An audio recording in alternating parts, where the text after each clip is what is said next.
حكم من محكمة النقض صادر هيضيع على الستات التمكين من مسكن الحضانة. بيقول ايه الطعن رقم 684 لسنة 74 قضائية.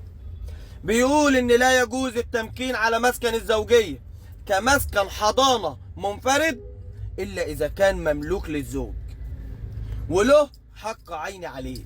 يعني ايه؟ يعني لو كان باسم ابو الزوج ما ينفعش، لو كان باسم امه ما ينفعش. طب اللي بيحصل ايه؟ العمليا هنعمل ايه؟ ابو الزوج هيرفع دعوة طرد على الزوج والمطلقة، او الزوج والزوج. حلو، هيرفع دعوة طرد عليهم عشان هو كان مستضيفهم في الشقة، وهياخد عليهم حكم بالطرد الاتنين وهيطردهم. والتمكين ده قرار، التمكين ده قرار، وحكم المحكمة اقوى من القرار. تمام. السلام عليكم.